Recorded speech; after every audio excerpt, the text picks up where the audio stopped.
Good evening. Council members, in accordance with Section 4 of the City Council Rules of Orders and Procedures, in the event that the mayor and the vice mayor are absent from a meeting and unable to preside, the city clerk shall call council to order and call the roll of the members present. Upon determining there is a quorum, you are to elect a mayor pro temp for the purposes of conducting the rest of this meeting until such time as the mayor or the vice mayor arrives.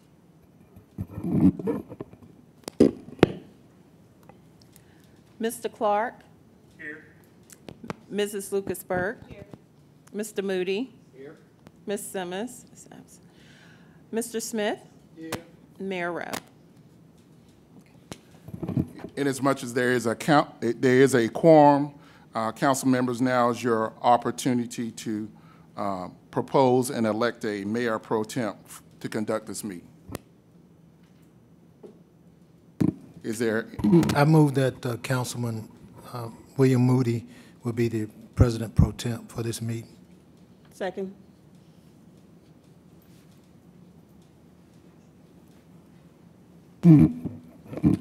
There will be an electronic vote.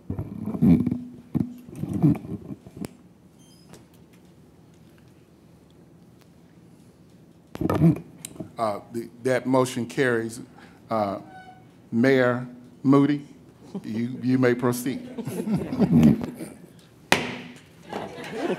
Well, is that the first action of I believe Mayor so, Pro man. Tem? Good evening. This is Historic Preservation Commission appeal. As such, we'll start by having Mr. Stevenson, the chairman of the Historic Preservation Commission, come forth and share with us the appeal.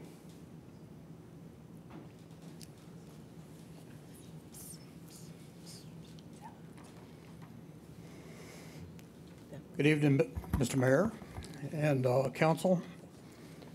I am David Stevenson. I'm Chairman of the Historic Preservation Commission. This particular case involves the Parkview Historic District, and the reasons for our denial, just want to go over them a little bit. The Parkview Historic District design guidelines recommend that new outbuildings should be compatible with the style and character of the primary building on the site, especially in scale, materials, and roof slope. This house was constructed in 1895, Queen Anne style home, wood frame, 2.5 stories, gable roof with 2 gable dormers, 2 bays, a Palladian attic window, and a 1-story full porch with round columns. The garage is a gray metal building with a domed roof that is visible from 3 streets, Webster Avenue, Elm Avenue, and Spratley Street. The material, style, color, and design of the garage is inconsistent with the guidelines which recommend that new outbuildings be compatible with the character of the primary structure, which is a Queen Anne style home. The Historic Preservation Commission denied the request to retain the garage because, as constructed, it is inconsistent with the guidelines, and the project was constructed without obtaining a zoning clearance, which would be for setback, size, and location, or a certificate of appropriateness, design, material, color, and location. Our decision was based solely on those factors, and that was really the whole thing. Thank you, Mr. Stevenson. To put the applicant's requested action in context, Mr. O'Neill seeks approval to retain a metal Quonset hut style garage constructed without a zoning clearance or certificate of appropriateness. The General District Court ordered him to remove the garage from the property. The house is located at 84 Webster Avenue in the Parkview Historic District. Right. And at this time, Unless there's any questions from my colleagues, Mr. Stevenson, I'd like to call the applicant to the dais. Okay. Thank you, Mr. Stevenson. Thank you. Would Mr. O'Neill please come forward?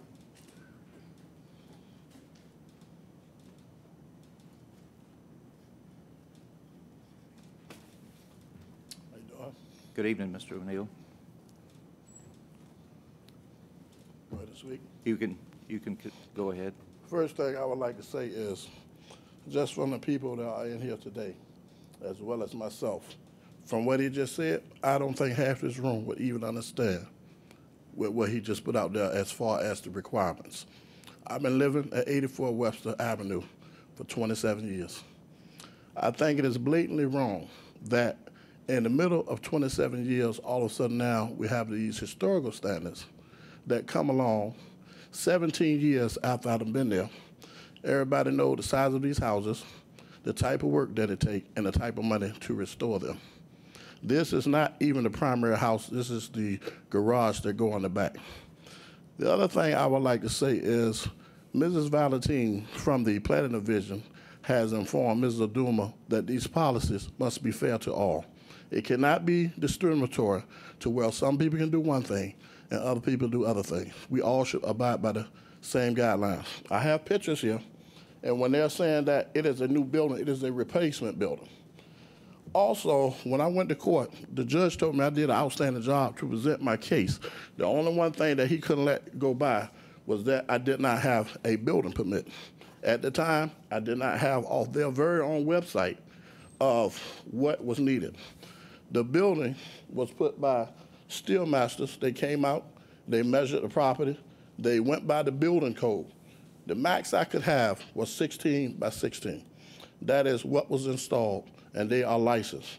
Also, I have the paperwork to show from their own website that it says, install building or demolition a shed more than 256 square feet does not require a permit. This is what I will be showing the judge. Also, on page 4, it says, when is a permit not required? Construction of a detached shed less than 256 square feet of building area is not required. Also, it must be anchored down to meet the zoning setback. Now, I also have pictures from two neighbors in which one stay across the street from me on Spratly Street, and the other person stay exactly beside me. This picture right here, this is exactly across the street from me. Now, this has been put up within the last 10 years. Excuse me, Mr. O'Neill, would you like to give those pictures Sure. and materials you have to the Sergeant at Sure. Arms? All right.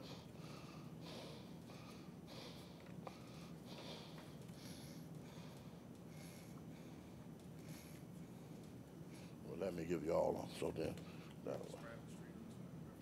Okay. That's the Spratly Street.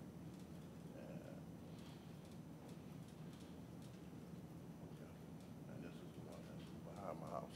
Also, I would like for you to give them this.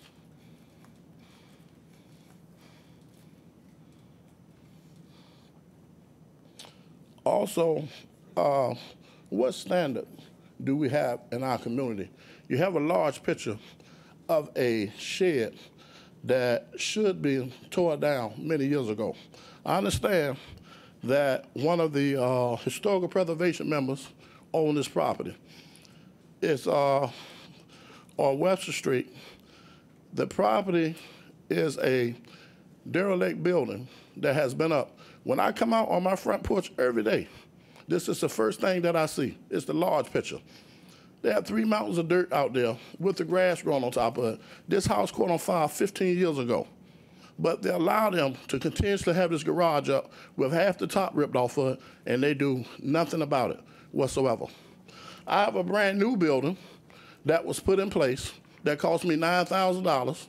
We have a high crime area in which I've been working with the police, and I had to put the cameras around my house, in which we have caught the people through Officer DeLuca, in which I should be able to take my Mercedes and put it in the garage.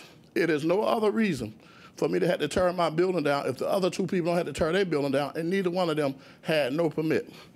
And the reason why it went up from the first place, when I talked to Mrs. Aduma, I informed her that I had a building there prior. What was I to do? The first thing I tried to do was put down new concrete. They denied me twice on putting down a new driveway. So we put the building up on an existing pad that was already there. License, steel masters, put it down. The other thing is the zoning setback. Why should it be a zoning setback on that when we put it exactly where the other building was? The thing that I have a real problem with it, they don't never give you no straight answers when you come down there or you call down there. I've been down there twice to try to get the proper paperwork and do the proper thing, and still all I'm getting is getting fined, $250. Now, if these people are serious about their job and not making fun of what you see and trying to belittle you and talk to you like you are a child, it should be some kind of remedy that we could come to, being that it is a type of metal that it could possibly be altered so that I could keep the building instead of just keep telling me just to tear it down. And I think that is unfair to a citizen that has been working here in this area for a long time. I'm a disabled veteran. Some days I can do work, some days I can't. I help clean that community up down there, the O'Neill brothers, on the far end of Webster, which would be a high drug area, and we like this neighborhood. I should be able to afford the American dream just like anybody else. My house and my garage, so I can put my tiller in it and put my car in there and remain safe. And that's all that I'm asking. Very good. Thank you, Mr. O'Neill. Are there any questions of Mr. O'Neill? Mr. O'Neill, do you have the total cost of what you spent to have the garage put in place? Yes, ma'am.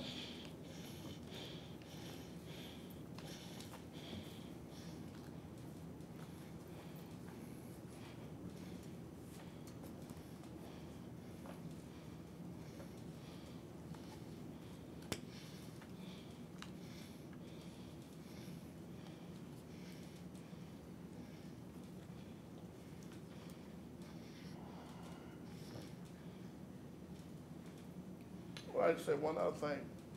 When they're saying about the color, if you was to look at the color of the building, it's all steel, stainless steel. Hasn't been painted. That same building that they're showing, and every time I call them about that building, what is that doing for my property value? It's looking like that, and it's been like that the last 15 years. Now, the reason why I went with that style was because considered the historical lead to go back with a metal material just like the original ones. That building there's probably about 100 years old. It's the same color. Let's see if there are any other questions from members of the City Council. Mr. O'Neill. Councilman Clark. Yes, sir. Mr. O'Neill, did you contact the city Yes, I did. and receive permission to build it before you had it constructed? I did not receive permission from them because what I was told, it was a red herring, and that they did not, Mrs. Aduma did not give me a straight answer about it. And one other thing I'd like to say, when I went down there and talked to her, she gave me the wrong information. When I filled out the paperwork, she told me to put that it was a new building and it was a new site. And that was one reason why it was denied. It's not a new building or a new site, it's a replacement building on the old site. I've been in that house 27 years. And the building that we had up there prior, the building was old just like that building, and it was hazardous. So I'm not gonna sit there and wait for them to write me up for something that I know that it should not be up. That was part of trying, and it was unsafe for me myself. And that's why I was taken down. Just like the building beside me that I was showing the picture, she took hers down. Yeah. And also, if we're gonna go by what they are saying, that building, they use vinyl siding. That is not a authorized material for them to use on that building. They ain't make her tear it down. She did not have a permit, zoning clearance, or use the proper materials. So if I should have to tear my building down, I think it's only right that all three of us got to tear our building down. But one thing I did, these people steel masters, they've been in business for 50 years. This is what they do. They're not going to install nothing that's not right. They went by the City of Portsmouth building code, and it came off the site. And that's what they went by. That's why we knew the max size by the square footage of what could be used. Also, there was a house behind me at 75 Elm Avenue that the city has torn down. If that house was up, you would never even see the building. I stay on the corner. My house goes along Spratley and Webster. If that building was there, you would never even see it. I even got pictures of from the Google map where the old house was sitting at that you could not even see it. And right now, they have it roped off where they getting ready to build a new house. And once the new house go up, you will not be able to see that building again.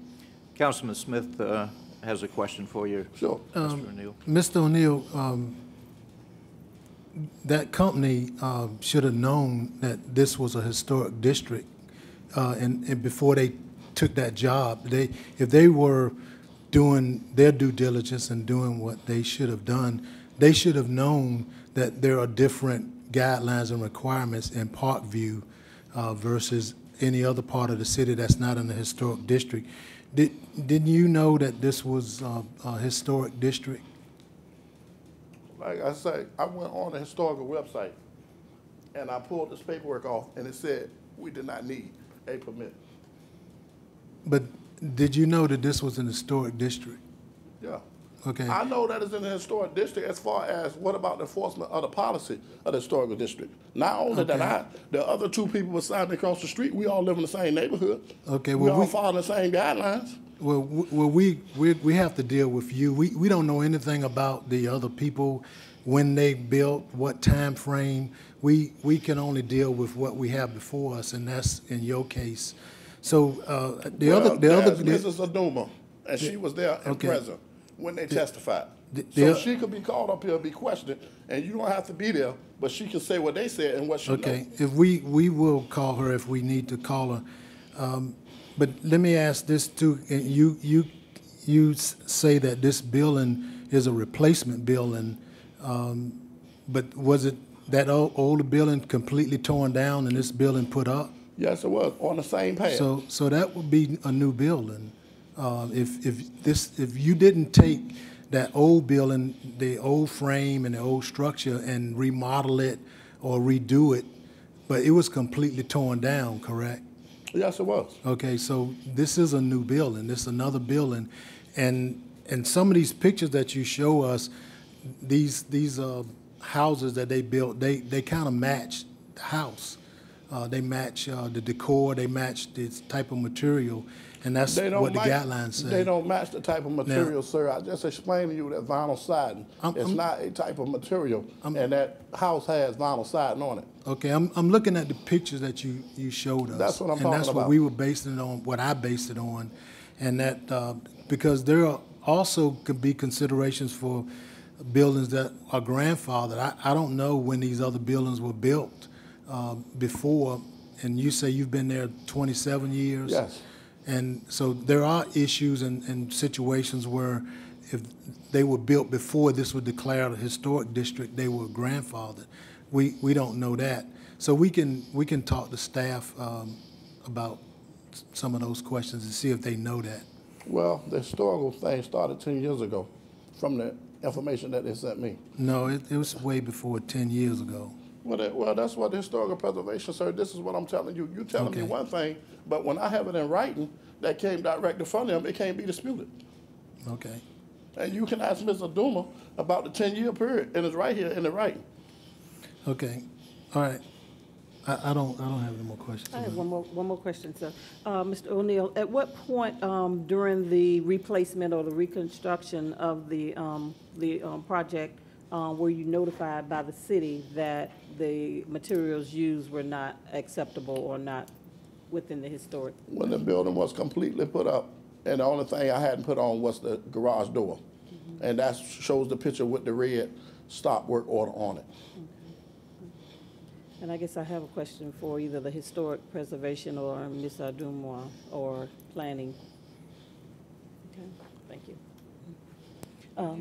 Yes, yes, Ms. Adumwa or Mr. Stevens from the historical. Mr. Baldwin, can someone speak to the? Yeah, the question I want to know was, how were you alerted that, I mean, because if he said that this building was not being able to be seen because another structure was there and it wasn't noticed until that structure was torn down, how did you get alerted that this was even being constructed if there was no permit issued? Right, we were notified by a citizen complaint.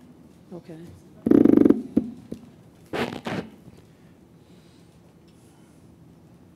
Mr. O'Neill, you didn't get a building permit, yet you thought there would be problems if you attempted to build it. I mean, didn't it enter your mind if you built it without a building permit, there would be some ramifications? No, sir. No, sir. And I'll tell you why. These people who was contracted, they know the city building code. And they showed me a copy, and that's the copy that I have. It said it didn't require if it's 256 square feet or less. The same that applied to the people that Mr. Duma sent to the house with a vinyl siding on it. The city went out there while they was building it. And their answer was, it's below 256 square feet, so they do not need a building permit. What is so different about them than me when the same exact thing was done? Is that correct, Mr. Baldwin? Just to clarify a few issues for you. Okay. This is an issue of not getting a certificate of appropriateness. That's required whether you need a building permit or not. In this case, the structure is small enough, we do not believe it required a building permit, but it still required a certificate of appropriateness because it's in historic district, similar to a fence. You know, we have this issue come with fences. Fences do not require a building permit, but they also are required to get a certificate of And the appropriateness. certificate of appropriateness is why we're having the hearing That's correct. this evening, and that's the issue before I council. thought the question to him was whether she had it or not. Hold it, Mr. O'Neill, let me finish. The question that council, I think Councilman Smith has a question. My question, do we have a picture of that building that he built? Can we see that if you have it?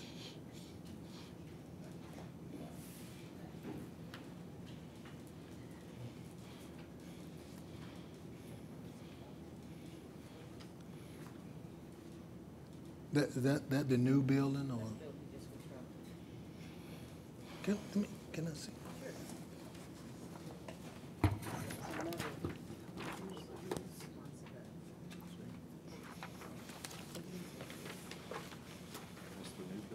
Okay. Let them see. This is another view over here. This is another view.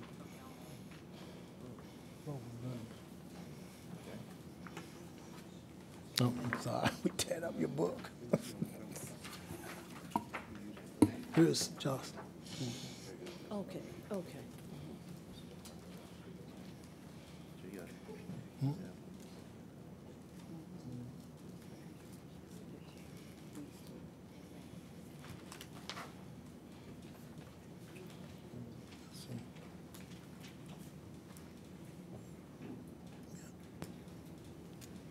Councilman Smith? Yeah, Mr. O'Neill, based on, I guess, what we see here, and the issue is not the building permit, and I'm glad Mr. Baldwin cleared that up. So the issue is the certificate of appropriateness, and that's the issue here, and that was required, and you didn't get that. And looking at that picture of the structure that you built, it looks very odd, and it looks totally inappropriate for the surrounding and the. Inappropriate in which way? What is built? It looks like a cocoon, or looks like a. Well, it's a little small Quonset hut, is what it is. The only difference is the shape of the top. That shape could be altered if necessary. I shouldn't have. I could put an A-frame on the top. I shouldn't have to take my $9,000 building down because of that. And you're saying that is the issue. When I went to the General District Court, the judge ruled that I did not have a permit, and that's solely what they based their case on. They come later adding other additional things to it, being the zoning clearance and the other thing. The judge ruled solely on that one issue. Yeah, that's what the judge ruled on. Right, but we don't have anything to do with that. We just have to deal with the certificate of appropriateness, and from all that we see and all that you've presented, you did not secure that. So I went down there twice, sir, to secure it. It wasn't given to me. So me as a citizen, after that, what am I supposed to do? If you applied for it, why wouldn't it have been given to you? Because I guess. That's what I'd like for them to tell me. Well, because maybe it's because of what you were going to build, the material you were going to use. And I know, having been involved with the historic design process, if you apply and they want to know the material you're going to use, they're going to know the size, they're going to know where you want to put it, they want to know the setback. So obviously, what you were wanting to do did not meet the requirements, so that's why they couldn't give you one, but you went on and built it anyway. The type of material that is used is the same material that's on the other building that's been there for about 100 years. It is the same exact material, the same exact color. And the rules have changed now, so you needed a certificate of appropriateness because of what you did, and you didn't secure that. So that's the bottom line. Being that I've been there for 27 years, I shouldn't have to buy about none of that no way. I ain't signed nothing historical. I didn't even ask for anything historical, and I've been there for 17 years before they started selectively enforcing these rules, and it's not right. How is it that if you come into a company that's already formed, that you're gonna come into something and make changes when there has been changes going all along, people doing what they wanna do for all these years, and now, just like my house, it's 4,600 square feet. You saying Window World and these people should know not to put these windows in. Yes. But half the neighborhood got Window World windows in there. Yeah. So now I done did 40 out of 45 windows from Window World. What I supposed to do? Yeah. You cannot come in and just enforce these rules in the middle of something that's already been going on. It just don't make good business sense. That's why we can't sell these houses in our neighborhood and it look like a ghost town because of all these ridiculous rules that they coming up with. And the thing is, if it's a commission should be helping the people out to obtain something. Just like if something's so wrong with their building, I ought to be given a chance to make alterations to the building. Where if something that is wrong, that I could correct it, not just tear it down. Mr. O'Neill, thank you. We appreciate your input. Members of council, is there a motion? I'd like to make a motion to deny the appeal. Is there a second? Second. We have a motion, we have a second, and we'll be voting electronically.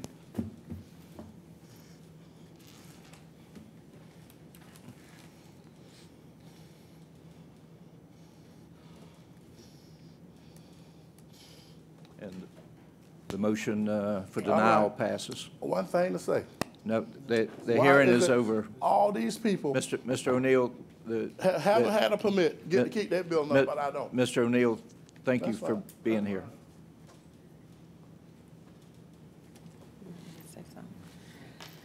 Ladies and gentlemen, at this time, the City Council will move into the 6th floor conference room for the remainder of the work session. Thank you. Yes, thank you, sir. Mayor and members of City Council, the city has financial policies based on best practices as promulgated by the Government Finance Officers Association and the National Advisory Council on State and Local Budgeting. Our policy of multi-year operational budget forecast states that the city will prepare and annually update a long-range 5-year financial forecast of the operating budget using trend indicators and projections of annual operating revenues, expenditures, capital improvements associated with debt service, and fund balance levels. The 5-year forecast projects results are based on programs, trends, and policies in effect. Mrs. Gloria Washington, Budget Officer, will present the city's forecast for fiscal year 2020 through 2024 for the general fund and provide City Council with information to utilize as a financial framework for the upcoming budget process and beyond. The information will also be shared with the city's rating agencies and the Government Finance Officers Association. The second presentation, the Retirement Pension Funds Update. On September 24, 2018, at a joint City Council Supplemental Retirement Board meeting, City Council requested additional information relating to the Portsmouth retirement plans. One of the requests was to determine the effect of a one-time $75 per month increase in pension benefits for the beneficiaries of deceased members. City Council also requested the 2018 actual information asset allocations of the pension fund investments, historical annual investment returns, funding levels, and plan participants, and charts comparing the rates of return and funding ratios with other municipal retirement systems in Virginia. Mrs. Cheryl Spivey, CFO, is the presenter. We will begin with Mrs. Washington. Dr. Patton, Yes, before Ms. Washington begins the presentation, I'd like to recognize Councilman-elect Shannon Glover is with us tonight. Okay.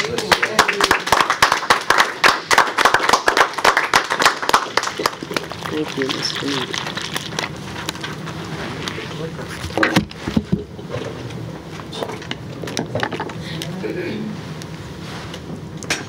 I'm not sure it's it. We got it. Okay, good. Change the battery. So is this arrow? Yes. This one. Forward. Okay, got it. Thank you. Mayor and members of City Council, tonight I will be presenting the 5-year forecast for the period 2020 to 2024. The Government Finance Officers Association recommends that governments at all levels forecast major revenues and expenditures, and national credit rating agencies consider multi-year financial planning as a best practice for highly rated local governments. Long-term financial planning is the process of aligning financial capacity with long-term service objectives. It will serve as a link between departments and city management. This conservative forecast should not be confused with the budget. It is a planning tool to assist and guide leadership for the upcoming budget year and future planning years. Please note that the 5-year forecast has been prepared by our senior budget analyst, Mr. Paul Harris, based on direction and input from our city manager and budget team.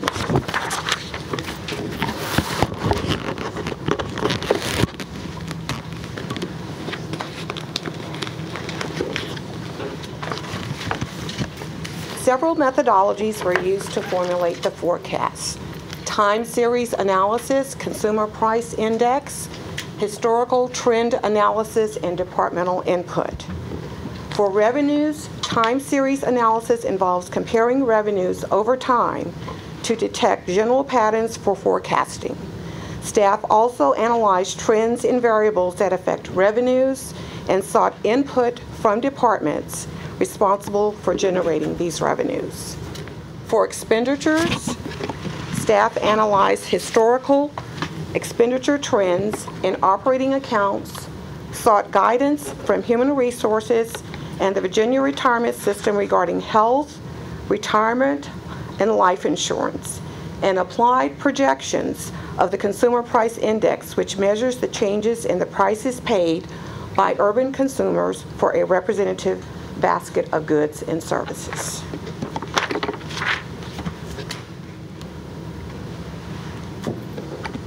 This is to take a look back at FY 2018 before we highlight the 5-year forecast.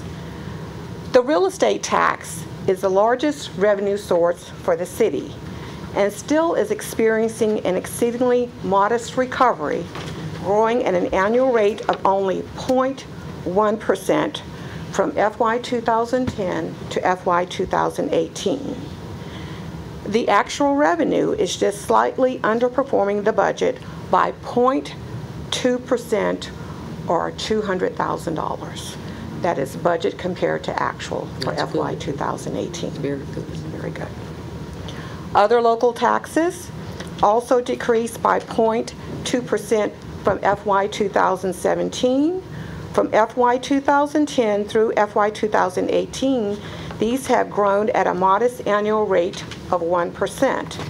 The actual revenue, again, slightly under the budget at 1%, or $470,000. This comprises approximately $46 million of our local tax base. Personal property taxes, including machinery and tools, rose about 1.8% above last year and has grown at an annual rate of 0.7% since FY 2010. The actual revenue was under the budget by 0.4%, or $100,000. This comprises approximately $23 million of our local tax base.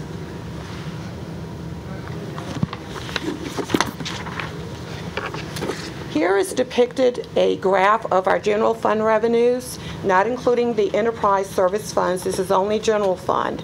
And again, this is a planning tool. You'll see from 2019, as a forecast, we're looking at $241 million, and it goes out to 2024 to $248 million. Revenues are forecasted to increase very modestly in FY 2020. Real estate tax is projected to increase at an annual rate of 1% over the forecast period.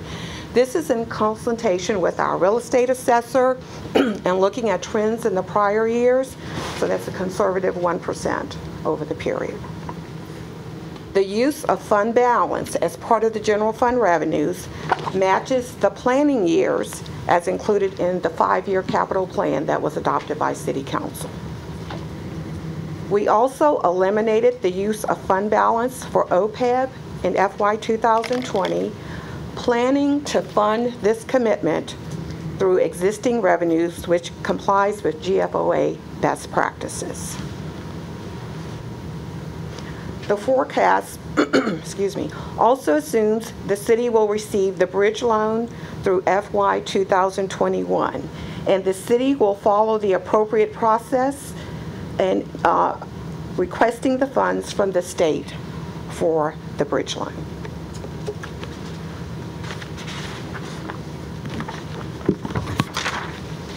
This is the expenditure forecast, the 5-year, and highlights of these key expenditure assumptions are salaries at 2.3% based on the blue chip financial forecast for CPI, and we'll note that the blue chip forecast reflects a consensus forecast compiled from dozens of professional economic forecasts. Our general operating categories, we used half of the blue chip financial forecast, or 1.15% over the 5-year period. Internal service funds such as fleet maintenance, internal information technology, we used 1%, which is consistent with historical trends that we had from previous years. CIP, again, follows the 2019-23 adopted CIP. Debt service, which is included in the non-departmental category, includes payments for the new middle school, with an average of about $3 million for debt service for each year. Next 20 years.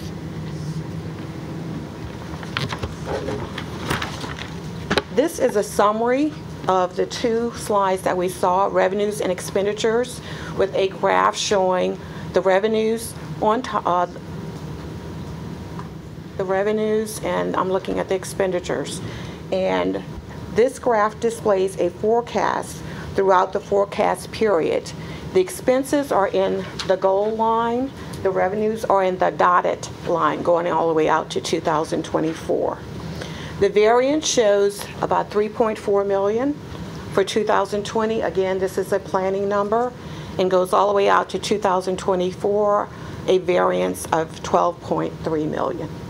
Each year, we will update the 5-year plan, so this is a tool that we look at, so we'll come in next year and update the 5-year forecast again. Our revenue growth remains quite modest, as noted before, with the 1% increase in the real estate area, which remains quite modest, and the city manager will again ask departments to review, reflect, refocus, and restore programs and services while continuing to closely monitor their budgets.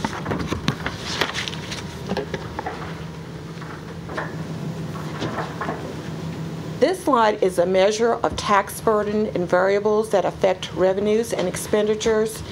And the key takeaway on this is that Portsmouth ranks as the most fiscally stressed city in the region, possessing the highest percentage of tax-exempt property and has the highest dependency ratio. That's dependency population under 18 and 65 plus. Yet the city imposes a comparable or even lower tax burden in the context of income for the two commonly cited measures, which is the per capita local revenues and the real estate taxes as percentage of median household income. So those compare somewhat favorably for the three jurisdictions that we normally compare ourselves to.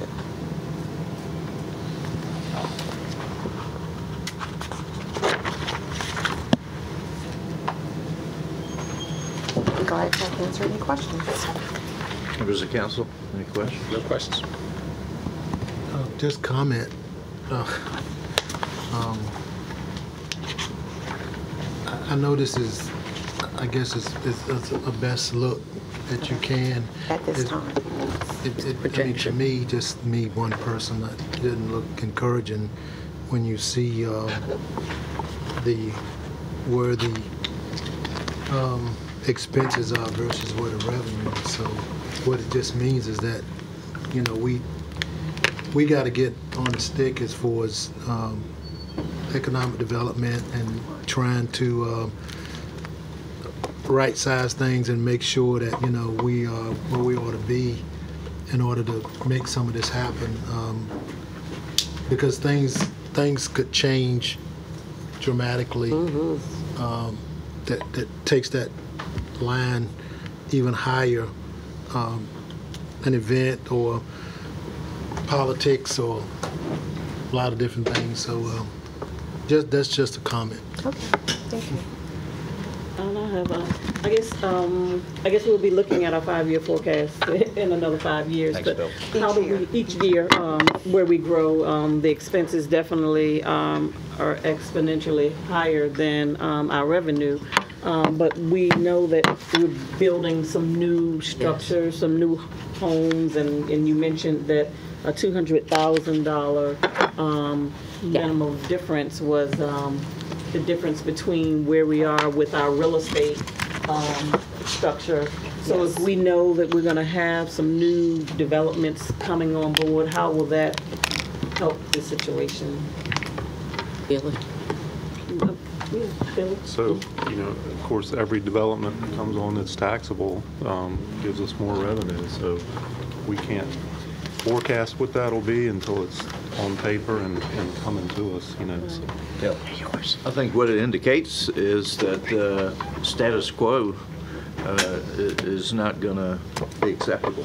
I think we need to ramp up our economic development. I think the stages have been laid to do that. But It's been laid. I think that's a clarion call that, hey, we got to make it happen. People are going to look to members of council to make sure that those numbers, that gap narrows significantly between now and 2024. It has to. Right. So. Didn't see. And we both apologize for being late, but we were in court. And the gap that's projected, the delta is 12 million Yes. in the last year, our total? Yeah, at that 5th year, the projection, forecast.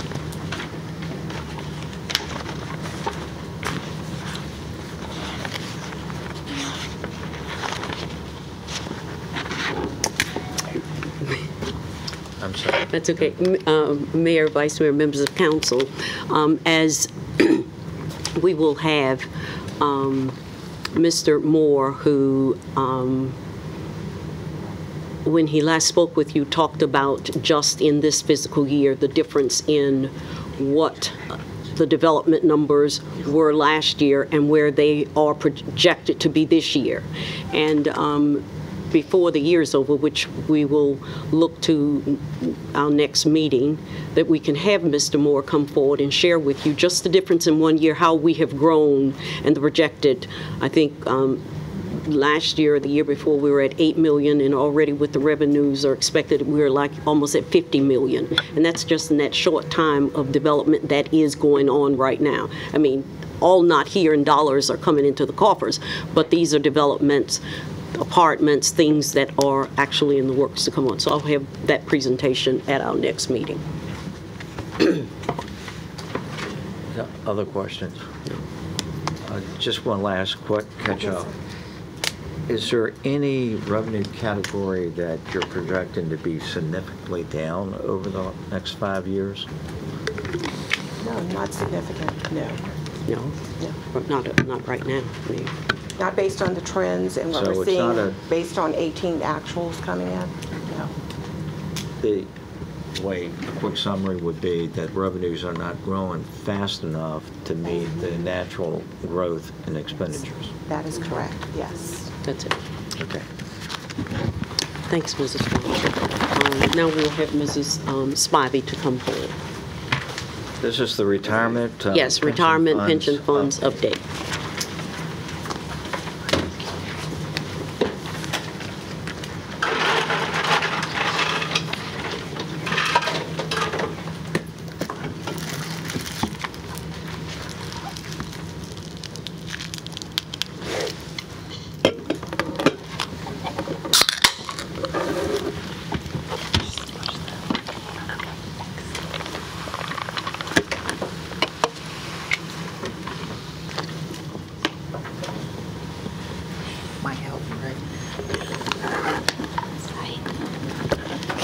Good evening, Mayor, Vice Mayor, members of City Council. This evening, I'll be presenting the Portsmouth Retirement Board information that was requested at the September 24th Joint City Council Retirement Board meeting.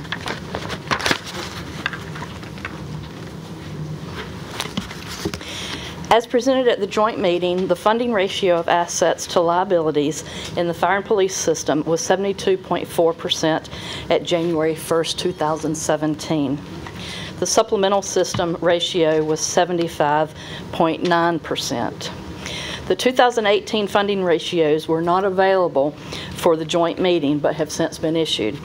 As of January 1, 2018, the funding ratio of assets to liabilities in the fire and police system was 69.75%. The supplemental system ratio was 72.35%. Dr. Patton, it might be, given the importance of this, can we ask questions as we go along? Yes, I think you should, Mayor. Okay. In your estimation, what is the cause of the drop in the ratio? Okay. For both? Okay. The two primary factors in the decline is the increase in, or the positive nature of mortality rates. In other words, So life expectancy is longer. And that the actual return on investments is less than the amount that's used in the actuarial computations. So the two of those working against each other has caused us to not meet what the actuarial determined amounts. Yes, sir, Bill. Did you have it? Yes, thank you, Mayor. Return on investments, invested monies in the markets? Right. Money markets? That's correct. So they not, what has been that return? We have a slide in the later in the package Yeah. Okay. that We'll get into that. that shows some of those. Yes, it's detailed. And those are the two primary reasons, not us adding additional liability. Has there been some of that? In the amount of, since the bonds were issued, Okay. which was in 2013, Right. I don't know that there was any significant increase in the liability that hasn't been funded out of the general fund of the city. Thank you. In other words, we have been prudent on that side. What's underperforming is the return on the investment and people living longer, which is not an underperformance. That's correct. We are, the city is making the debt service payments on the bonds and paying the actuarially determined amount that that the report says we should pay each year. So on our end, on the city's end, we're doing what we've been asked to do. Okay. Everybody good? Yes. Thanks. As requested by City Council, City staff has worked with John Hancock, the Retirement System Administrator, to calculate the impact of increasing monthly benefits of each beneficiary of a deceased member by $75 per month. Such a change is estimated to increase the fire and police system liability by $560,000, decreasing the funding level to 69.6%. For the supplemental system, the liability increase would be $520,000, decreasing the funding level to 71.89%. The combined increase in the liability would be $1.8 million. There are 72 beneficiaries of deceased members in the fire and police system and 77 in the supplemental system. Questions on this one? Yeah, the assets that are decreasing, that's because the money is being paid out, so. It's actually that the assets decrease when the money paid out is greater than the return on investments and the amount that the city contributes each year. This increase would be an increase to the liability, so it's changing the denominator. So that has a negative effect on the ratio. Only 140 odd people, less than 150 people. Right. Yeah. That's how much impact that. So stated differently, in order for it to have a projected no impact to be neutral, the city would have to come up front with 1.8 now. That's correct. Going forward. Okay, that is correct. And that takes into consideration all the assumptions about future returns. That's correct. Yes. Anything else? Everybody good? We're good. Of course, that 1.08 million is reoccurring. Every year. And is that reoccurring? No, the 1.8 million would make the systems whole. So no, that's the total liability. That's what you would have to invest today in order for it to be neutral going forward based on the current assumptions. Right. Okay. Okay. This chart, the chart on this slide shows the type of assets in which the Retirement Board has invested its pension funds. As you can see, 40.7% are invested in U.S. stocks, 31.2% are invested in non-U.S. stocks, 23.5% are invested in bonds, 3% invested in real estate, and 1.6% is invested in other assets. Would you explain to both council and to the public what other assets might include? No, I don't know. Yes, I'll be happy to get that to you. Didn't they explain that to us when they were the retirement board met with us? They did their presentation. Did they explain? Did they break down where all of that money was being invested? Not the 1.6%. Oh, okay. No, I don't think they did. And don't knock yourself out. I mean, it's there saying alternatives, right. and I right. Yeah. Right. REITs and things like that. That's why REITs. That's what comes to mind, but I'm not totally sure if that's it. But the bottom line is, all these investments fall within the parameters of what is prudent as far as investments are concerned. Yes. Yes.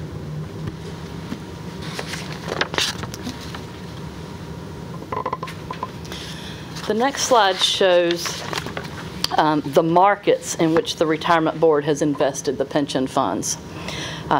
As shown, 65.4% are invested in the U.S. markets, 20.2% are invested in developed non-U.S. markets, and 14.4% are invested in emerging markets.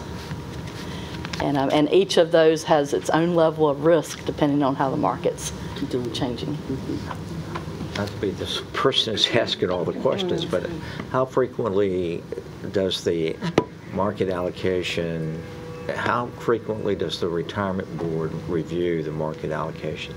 The retirement board receives a quarterly report each year. However, for the first time coming up in the early next year, early 19, as soon as the investment committee gets together, we have a different type relationship with the financial advisor.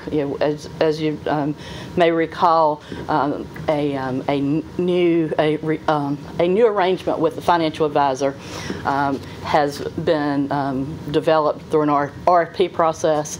We do have the same advisor, but that advisor is operating under a different type contract where they will come to the board, to the investment committee of the retirement board, and discuss such things as changing the mixes. With a goal to be more nimble. Yes. Yes. The use of football, be able to call audibles at the line of scrimmage. That's right. Up until now, any changes required the retirement board's required a meeting of the retirement board and for the investment advisor to get permission and then do it, as opposed to, as they see the market changing, being able to do it. So we've moved to a discretionary where they will have discretion over changing some of these within parameters. Decision and not wait and window of opportunity be closed. Yes, that's correct. Okay.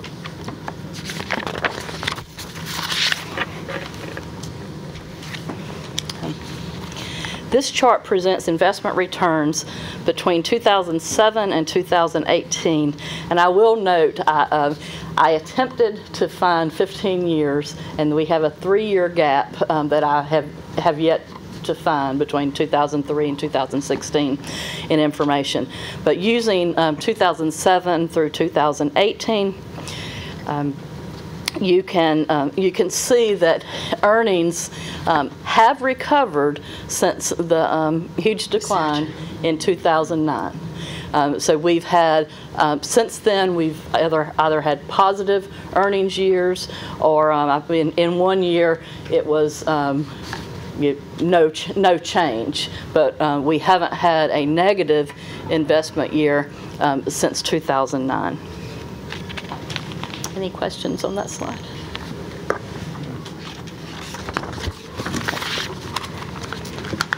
This slide shows the annual funding ratio from 2007 to 2018. The substantial increase in 2013 in the ratio is due to the $168.3 million of pension bond proceeds that were deposited into the pension funds on June 27th of 2013. At that point, the presentation that we made to the rating agencies, it showed that we would have about an 80% funding level, and that's where we've drawn the green line to show the 80%. So you can see we were very close to the 80%, and since then there was a slight uptick, but over the past 3 years there's been a decline each year. And not to be redundant, but what you explained to us is the reason why that's a downward slope is that the returns have not been what were anticipated. That's correct. That and life expectancy has increased. So. Okay.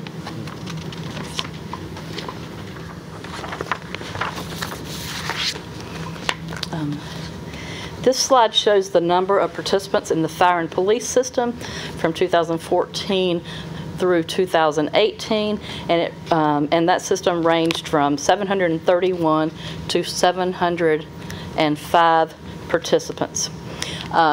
You'll note that in 2016 there is an increase, total increase, which seems odd. So, so I did do some research on that, and that's related to a participants that increased due to benefits being split to include alternate payees due to qualified domestic relations orders. So it's the same amount of benefit being paid out, but being paid Split out to between multiple two people. Okay. Being one husband, and a former husband and wife. Okay. But it's safe to assume that barring something like that, this line goes down over time. Yes. That's correct. For both systems. Yeah, for Yes, both. because there's nobody Yeah. new coming in. Right. Exactly. Right. And for terminology understanding, the vested terminated, those are former employees who are not yet receiving benefits. Active are current are employees who are still currently working for the City of Portsmouth, and the in pay are the participants who are receiving benefits. Okay. The supplemental system shows the same type of trend, the downward trend. And as you can see in the combined system, where we have right around 1,100 participants in the system.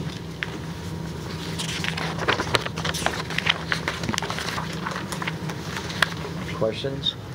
Okay. Okay. On this slide, I've circled Portsmouth, the two Portsmouth systems, and this is the returns for all Virginia municipal-owned pensions for the 3-year period 2015 through 2017. For Portsmouth, I was able to add 2018. For the other plans, those amounts are not yet available, as we're in right about that time of the year that everyone is putting that information together. So what this tells us that in 2017, we were not the most conservative in our investments, but we're Still need to say this. among the most conservative. Yes, it does. It also shows that during this period of time, we've had no loss. That's right. Because because our investments were were conservative at that period of time, where some of the other systems showed a loss, we didn't. However, as the market began to turn around, because of the conservative nature of our investments, we've lagged in the growth.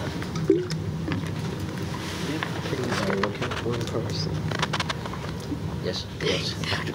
What I was getting ready to say is that the retirement board that the city currently has and the relationship of that board working with city staff, that board and staff working with the financial advisors now are more engaged in the investment process instead of having one person to say, don't do anything, and everybody sits back and say, okay, we're going to wait. Now this just changes the entire process of how. Getting a more active board that understands. Yes. And it looks like, I mean, with 2017, the gray marks, I mean, everybody's up so much higher than. Ashby, you want to comment? Mayor, Vice Mayor, members of the City Council, I've shared with some of the council members in the last year or so. I have been attending the National Association of Public Pension Attorney conferences, and in that discussion, talking with my colleagues throughout the U.S., I came on and went to my first meeting and started discussing how great the pension board had done in the most recent year. They had done about 7% in terms of rate of return. And I thought I was saying something until folks were telling me, well, theirs did 15. And so it wasn't really until that first couple of meetings, as Dr. Patton has said, we realized that our conservative approach of the retirement board through the recession period really didn't break out and jump back on to what one might call the normal pace. And so while we did see positive growth, it was not in line with those who sort of stayed with their risk and wrote them down and wrote them up during the same period of time. So that was a bit surprising, and I would say, and I'm sure Ms. Spivey and Ms. Gooden will both say, the current board is actively trying to catch up. Okay, thank you. Okay. This next chart shows the funding ratio of each Virginia municipal-owned pension. As you can see, I've drawn a line at 100%. You can see that there are a few of the pensions that are 100% plus funded. Those include Falls Church, Danville, and Arlington County had a year above 100%.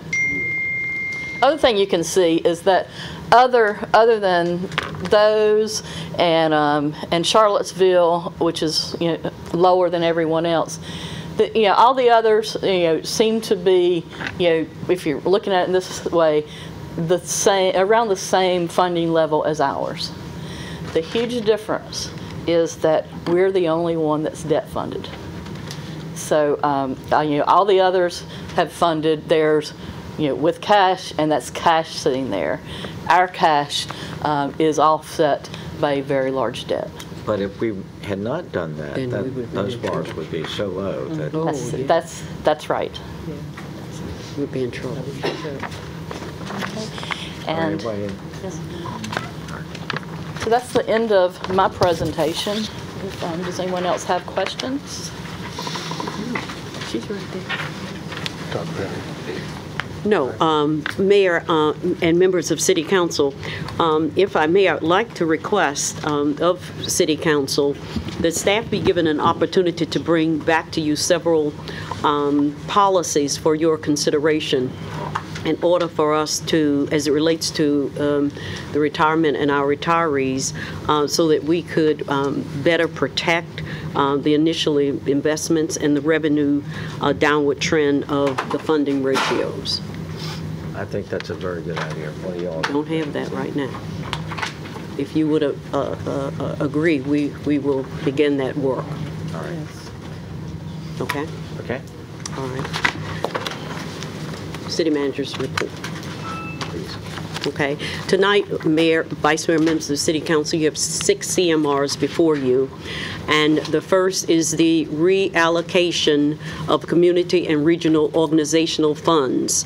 It's an adoption of an ordinance reducing the community and regional organizational grant program funding awarded to the Portsmouth Area Resources Coalition, known as PARC, under the FY 2019 budget from $83,625 to $0, and reallocating said funds within the program as follows: $62,718 to Help and Emergency Response Incorporated, which is the HER shelter, for management and operation of an emergency shelter, and $20,907 to a miscellaneous reserve for future award to nonprofit organizations providing services to Portsmouth citizens during the FY 2019 budget.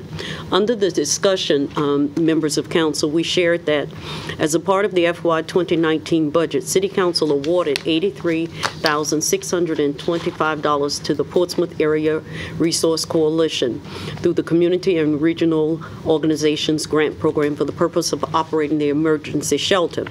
On May 20th of 2018, PARC suspended its services at the emergency shelter and provided temporary hotel accommodations to families.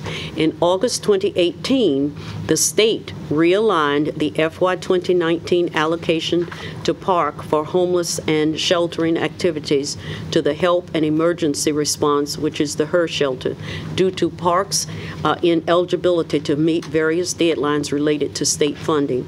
The HER shelter took possession of the emergency shelter on September 1, 2018.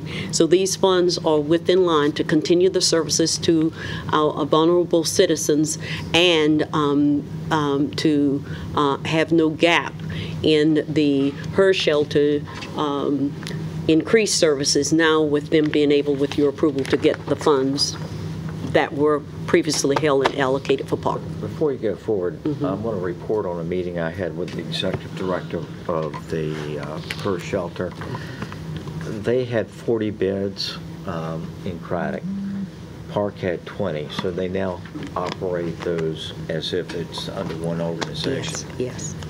Plus, they opened up 10 bids in the Churchland area of Chesapeake near Roses or behind that, so that they could get state money through Chesapeake. So they have a total of 70 bids, 60 of which are in Portsmouth, 10 are in Chesapeake. Very good. That's good. Very good. The next CMR is on adoption of an ordinance accepting state Homeland Security Program grant funds in the amount of $48,100 from the Virginia Department of Emergency Management and appropriating said funds in the FY 2019 Grants Fund for use by the Department of Fire Rescue and Emergency Services. The next is an FY 2018-2019 Virginia OPR Recovery Services. It's an adoption of an ordinance accepting an opioid treatment and recovery grant in the amount of $28,499 from the Virginia Department of Behavioral Health and Development Service and appropriating said funds to the FY 2019 Behavioral Health Care Fund by use by the Department of Behavioral Health Care Services to provide treatment and other services for individuals within a diagnosis of opioid use disorders. The next is a general fund FY 2019 budget appropriation for employee holiday bonuses. The issue is an adoption of an ordinance appropriating the sum of $1,900,000 from the general fund unassigned fund balance to the non-departmental salary bonus line in the FY 2019 general fund budget for the purpose of funding a one-time supplement to the net amount of $1,000 to all full-time employees in the City of Portsmouth who commenced employment prior to January 1, 2018 and remain employed as of the date of payment of the supplement with the exception of certain categories of employees specified herein. And Dr. Patton, yes, although that you covered this in your memo, yes, you anticipate that the checks will actually be in the hands of the recipient December 7th. December 7th. And they will get that check separate from the other two checks that they will get. So they'll get 3 checks in the month of December. The next is the General Fund FY 2019 budget appropriation for one-time retiree supplement. Adoption of an ordinance appropriating the sum of $500,000 from the General Fund unassigned fund balance to the non-departmental benefits the retiree supplement line item in the FY 2019 budget fund general fund budget for the purpose of funding a one-time supplement in the gross amount of $500 to beneficiaries under the Portsmouth Supplemental Retirement System and the Fire and Police Retirement System. The next is a adoption of a resolution authorizing the city manager to approve a change order totaling more than 25% of the construction contract with Gaston Brothers Utilities, LLC, for the High Street Sewer Relocation Project. Initially, Mayor and members of council, this project was going to be aligned with the repairs and replacement for the Churchland Bridge. However, due to the concerns of imminent and extended failure of the sewers in this area, a decision was made, and that work has been complete, to use the design documents already in place for the Churchland Bridge replacement project for urgent replacement of the affected facilities. That concludes the 6 items. Before we go off the agenda, the first public hearing is on the comprehensive plan, and we had a consensus in here about showing in the plan residential in the Cavalier Manor. What do we need to make that part of the plan? Do you have a motion for us to consider?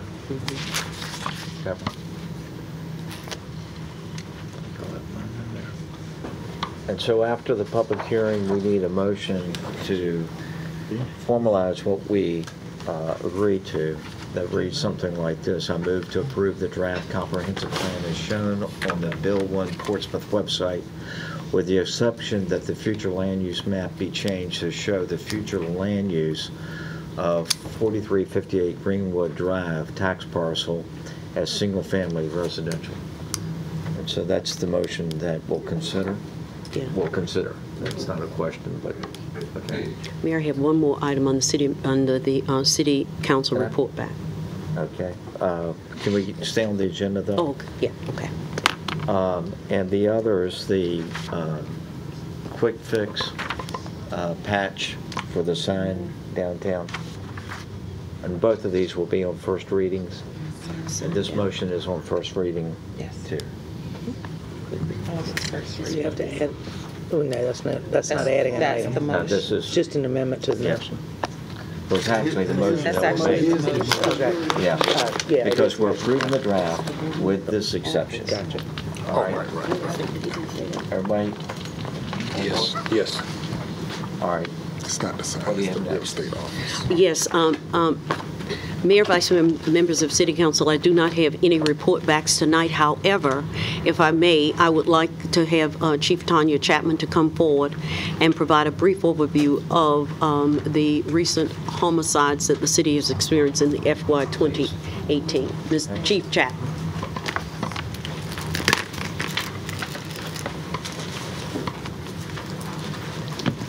Good evening, Mr. Mayor, Vice Mayor, City Council members, Dr. Patton, Mr. Ashby. I just wanted to give you a brief update on the homicides we've experienced throughout the year. Currently, right now, we're sitting at 19 homicides in comparison to 16 that we had last year.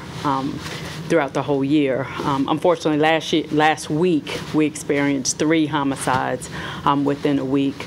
Unfortunately, they occurred, but 2 of the 3 were domestic related homicides, and the one we have a suspect in, and there was possibly some type of relationship in that one as well. But overall, during this year, we have had, out of the 19 homicides, 6 have been domestic related or a known acquaintance.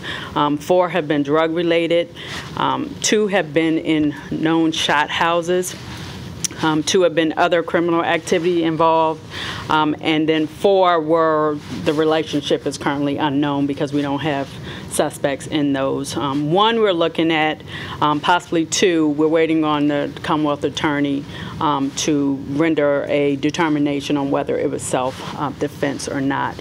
So that's where we stand currently. So just overall, I just wanted you all to be aware that we don't have random individuals just walking down the street. Most of these individuals were either a family, a familiar relationship, or they were involved in some type of criminal activity that led to their death. So 1 is too many, but our detectives are working diligently on solving their crimes. Right now, we have 10 arrests have been made this year out of the 19, and they have several suspects in the other cases. So we are diligently working, trying to curtail these crimes.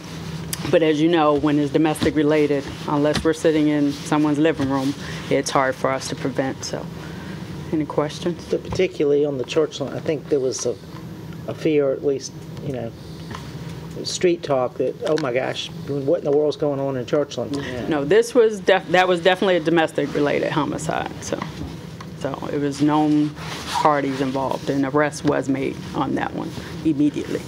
So it's not like the Wild West. No. Correct. That's correct. Unfortunately, 3 occurred in 1 week, but like I said, 2 had a relationship, and the other may have a possible relationship.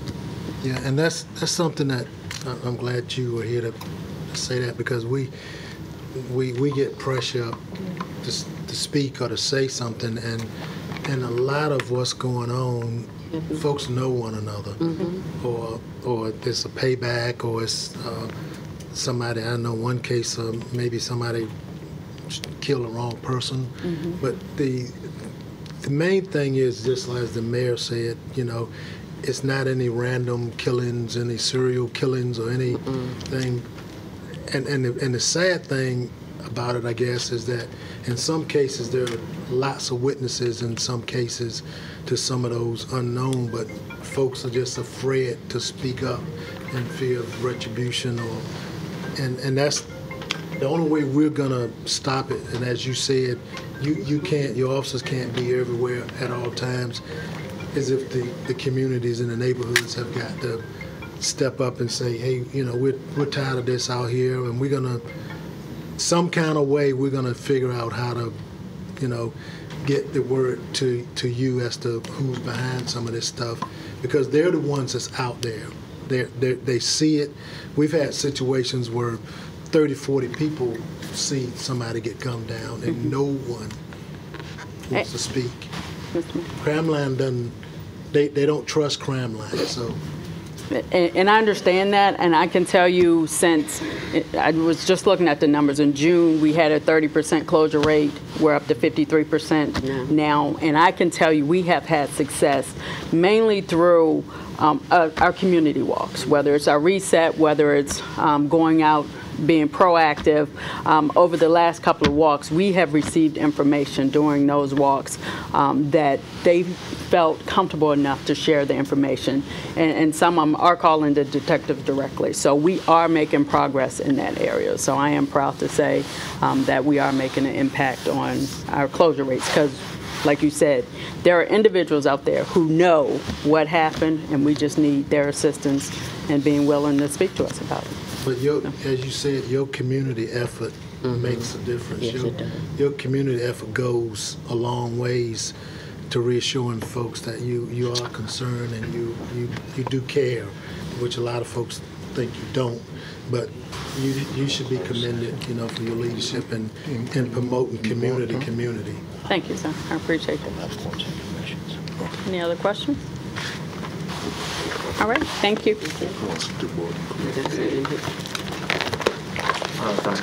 Anything else? No, Mayor.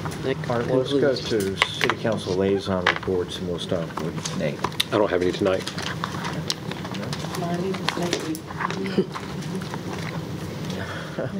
Okay.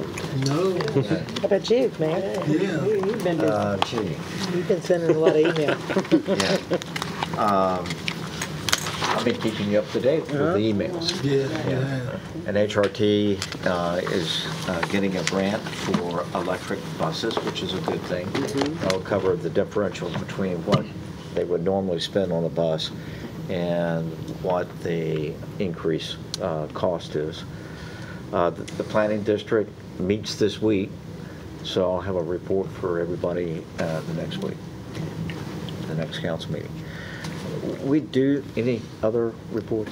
We do need a closed session to talk about boards and commissions. And do you have a motion? Mayor, the motion would be to go into closed session pursuant to Virginia Code Section 2.23711A1 for the purpose of discussing and considering prospective candidates for boards and commissions. Second. Okay. So moved. So the first and the second.